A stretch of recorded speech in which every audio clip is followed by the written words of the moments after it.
What's up, YouTube? Hi, my name's Amanda. I'm gonna be starting a YouTube video, or I should say a YouTube channel. I'm currently filming my first video. I don't know when this will get posted, but it will. I'm gonna talk about the everyday struggles of mental health.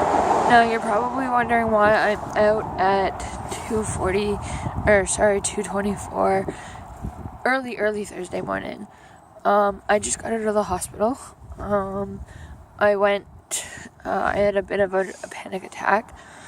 So I went to the hospital. Sorry, this lighting is really bad. There we go. So I'm currently filming on my phone, but I will, as my videos get progressively longer and I get better camera, I will be doing it on an actual vlogging camera. I'm going to be posting about, I don't know if I want to do daily videos, like a daily vlog, or if I want to do like every other day, so like Monday, Wednesday, Friday, post videos about mental illness, or better yet, I might just keep a diary, a daily video. So yes, I will more than likely be posting a daily video of my day. So as you can tell, I'm outside. I'm just here walking around. Like I said, I just got out of the hospital, so my boyfriend picked me up and we're just walking, just waiting. I just stopped because I wanted to get the better lighting, and my battery's dying. So yeah, I'm gonna continue walking home, and just let you know that this face right here is what mental health looks like. Normal, right? You see?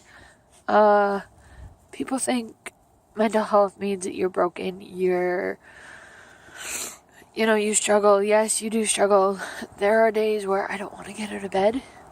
There are days where I struggle with everyday things. And there are, life sucks. Depression sucks. Anxiety sucks. PTSD sucks. And what is PTSD, you ask? PTSD is post-traumatic stress disorder.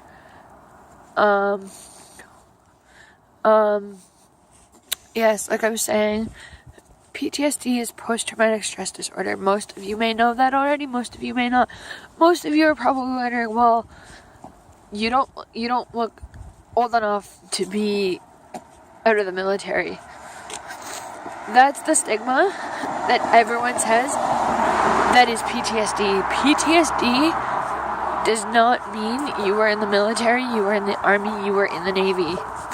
No, PTSD, post-traumatic stress disorder, could be from anything. My circumstances of why I have PTSD is because I was sexually assaulted 4 years ago now. 3 years ago.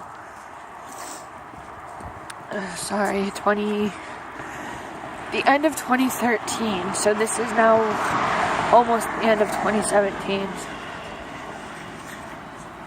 So, almost 4 years. Actually, it has been 3 years. I'm calculating in my head now. It has been 3 years since I was sexually assaulted. I'm coming forward with this now because I want other women and men. It's not only women that get sexually assaulted. Men can get sexually assaulted too by women or by other men. It's not just us women. I know there's tons of us out there that are like, hey, I'm too scared to go. When it happened to me, yeah, I was terrified to go to the cops, that they're not going to believe me that this guy did it to me. Because it took me 3 days to go to the cops and say, listen, this is what happened. Luckily for me, I went to the cops. I had very good friends supporting me. the hardest part about this assault was coming out and telling my parents that it happened. It is the scariest thing, one of the most difficult things I've had to do in my life, was tell my mom and dad that I had been sexually assaulted. No parent wants to hear that about their kid. You know, no parent wants to, especially their adult kid. No, I guess not just especially their adult kid, but just any kid in general. That's their child that you're telling that has gone through abuse and has suffered. So coming out and telling my mom and my dad and my stepdad and my stepmom was hard. It wasn't easy to do. But I don't think anything is really easy telling your parents that you've been hurt. Especially like that.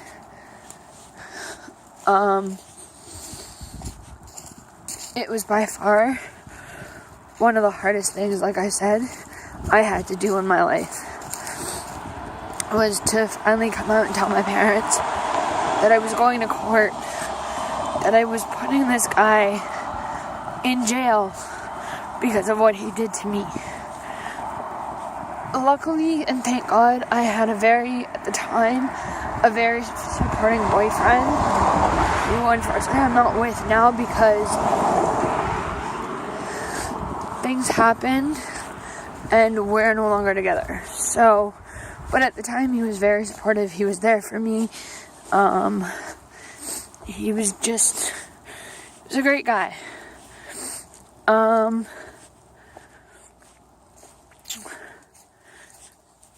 Yeah, I just, so I went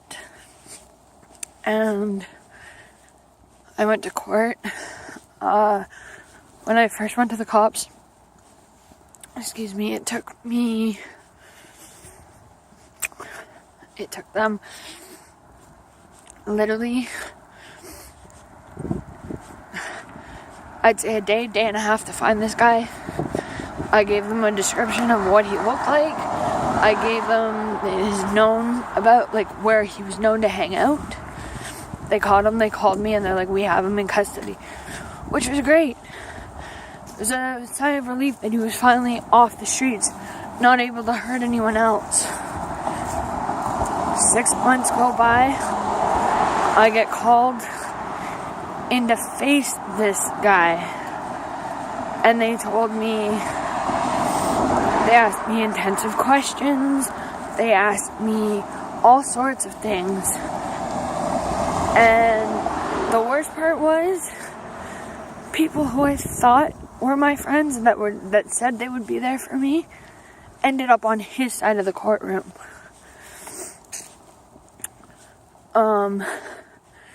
So that's, I guess, when I really found out who my true friends were.